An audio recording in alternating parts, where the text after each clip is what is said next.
अब कुछ ही दिन बचे हुए हैं। सभी स्टूडेंट की हालत ख़राब होने वाली है क्योंकि एग्ज़ाम करीब आने वाले हैं और इसमें कुछ लोगों को तो पढ़ाई करने में मन लग रहा होगा, लेकिन कुछ लोग तो सोच रहे होंगे कि मैं एग्ज़ाम के टाइम पर ध्यान लगाकर पढ़ूंगा और कुछ लोग सोच रहे हैं कि एग्ज़ाम बहुत पास आ रहा है, अभी से पढ़ाई करना होगा तभी एग्ज़ाम में अच्छे नंबर ला पाऊंगा। कुछ लोग तो कुछ भी नहीं सोच रहे हैं क्योंकि उनका फोकस सिर्फ टॉपर बनने पर है और सिर्फ पढ़ाई कर रहे हैं।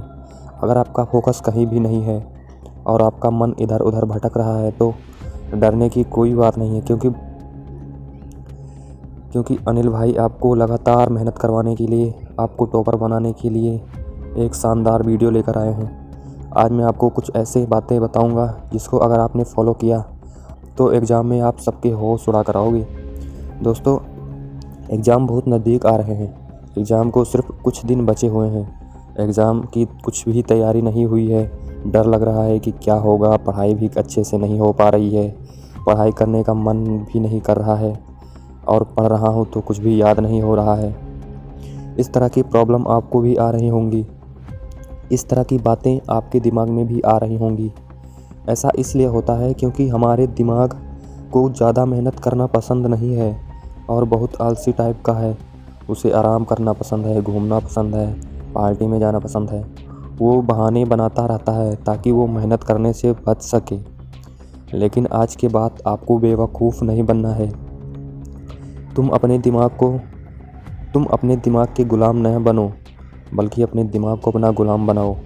फिर देखो कैसे पढ़ाई में मन लगता है। देखो, एग्ज़ाम के लिए कुछ दिन का टाइम ही बचा है। तुम्हें जो करना है इसी 1 महीने में करना होगा। अगर तुमने इस 1 महीने में कड़ी मेहनत ना की तो तुम्हारा रिजल्ट तो ख़राब होगा ही, साथ ही तुम्हारे पूरे 1 साल का समय भी बर्बाद हो जाएगा। और समय की कीमत क्या होती है वो आपको अच्छे से पता होगा। अगर तुम्हें समय की कीमत नहीं पता है तो आप मेरी पिछली वीडियो देख सकते हो। तुमने पूरे साल क्या किया वो मैटर नहीं करता। तुम भूल जाओ कि तुमने पूरे साल क्या किया। फ़र्क इससे पड़ता है कि तुम इस बचे हुए 1 महीने में क्या करते हो। सच बता रहा हूँ, अगर तुमने मन लगाकर इस बचे हुए 1 महीने में कड़ी मेहनत की तो तुम्हें टॉप करने से कोई नहीं रोक सकता। शर्त यह है कि तुम पढ़ते कैसे हो। मेरी बात मानकर तुम 1 महीने के लिए संन्यास के मूड में चले जाओ। सिर्फ 1 महीना काफ़ी है। अगर तुम क्लास में अच्छा रैंक लाना चाहते हो, अच्छे नंबर से पास होना चाहते हो, तो तुम इस 1 महीने के लिए पूरी तरह संन्यास के मूड में चले जाओ और भूल जाओ उन सभी चीज़ों को जिससे तुम्हारा ध्यान भटकता है, जैसे कि सोशल मीडिया, व्हाट्सएप। इन सभी को यूज करना एकदम से बंद कर दो। एकदम से बंद करने का मतलब ना के बराबर। अगर तुम्हारी कोई गर्लफ्रेंड है या फिर कोई बॉयफ्रेंड है, उसे बोल दो कि 1 महीने बाद मेरा एग्ज़ाम है, मैं एग्ज़ाम कंप्लीट होने तक ज़्यादा टाइम नहीं दे पाऊँगा।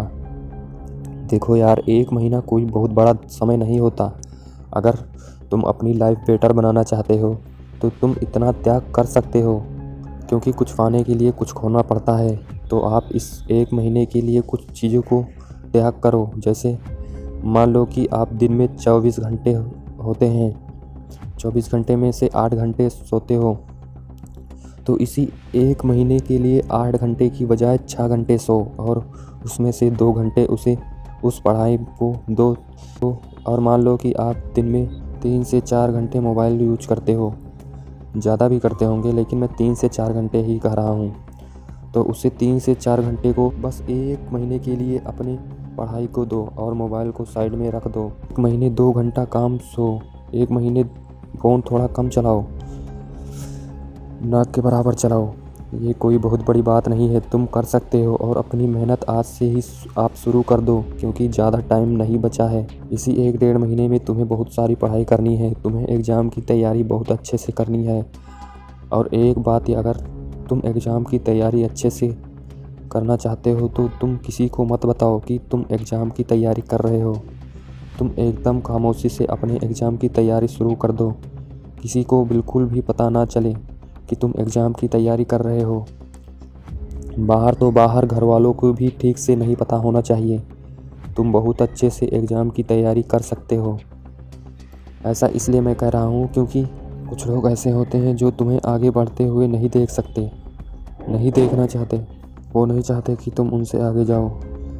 इसलिए चुपचाप किसी को बिना बताए अपनी जीत की तैयारी करो। एग्ज़ाम हॉल में अपनी पूरी तैयारी के साथ बिंदास जाओ और एकदम मस्त एग्ज़ाम देकर आओ। आप मान लो कि तुम्हारा एक कड़ी मेहनत के साथ बहुत अच्छा पेपर दे दिया। जैसे ही रिजल्ट का डेट आए तुम नॉर्मल बंदे की तरह स्कूल में एंट्री करो। नॉर्मल एकदम, जैसे कि तुम्हें कुछ पता ही ना हो। ऐसा कि लोगों को लगे कि इसका तो फर्स्ट डिवीज़न भी नहीं आएगा, मेरा आएगा फर्स्ट डिवीज़न, ये वही सेकंड डिवीज़न में पास हो जाएगा। ऐसा लोगों को लगना चाहिए। लेकिन उस दिन पूरे स्कूल में टॉप करके पूरे स्कूल को हिला दो, जिससे तुम्हारे जो हेड हैं तुमसे जलते हैं, वो भी यह देखकर जलकर राख हो जाएं पूरी तरह। फिर क्या है, एक हाथ में रिजल्ट लो और एक हाथ में मिठाई का डिब्बा और घर चले जाओ। फिर अपने मम्मी पापा को मिठाई खिलाकर अपना रिजल्ट दिखाओ। ये देखकर तुम पर कितना गर्व करेंगे, ये तुमने कभी सोचा है? खुश हो सकता है उनकी आंखों में खुशी के आंसू भी आ जाएं। मैं खुश। फिर वो तुम्हारा कितना सपोर्ट करेंगे। वो भी तो चाहते हैं कि हमारा बेटा हमारी बेटी कुछ करके दिखाए। तुम्हारा इतना अच्छा रिजल्ट देखकर उन्हें इतनी खुशी होगी कि वो गर्व के संग अपना सिर ऊंचा करके सबको बताएंगे कि मेरा बेटा मेरी बेटी पूरे स्कूल में टॉप करके आई है। लोग तुम्हारी इज्जत, तुम्हारे मम्मी पापा की इज्जत करें। देखो यार, पढ़ाई सिर्फ जॉब के काम ही नहीं आती, बल्कि पढ़ाई हर उस फील्ड में, हर उस क्षेत्र में काम आती है जिस फील्ड में आप जाना चाहते हो। इसलिए पढ़ाई करो और मन लगाकर अच्छे से पढ़ो। कम से कम तुम इतना पढ़ाई कर लो जिससे तुम्हें किसी दूसरे इंसान के सामने झुकना ना पड़े। उम्मीद करता हूँ कि तुम मेरी बात को समझ गए हो और आज से ही मन लगाकर पढ़ाई करोगे और अपनी एग्ज़ाम में अच्छे से तैयारी करोगे। जब भी तुम्हारा मन भटकता है, तुम्हें कोई एक वीडियो देख लेनी है, मोटिवेशनल सॉन्ग सुन लेना है और पूरे मोटिवेशनल के साथ फिर से तैयारी करना है और अपने उस एग्ज़ाम हॉल में सबसे टॉप करना है। और यह आप ज़रूर करोगे, मुझे पूरा विश्वास है। अगर आपको वीडियो पसंद आई हो तो लाइक करो एंड सब्सक्राइब करो। Thank you for watching and धन्यवाद। All the best.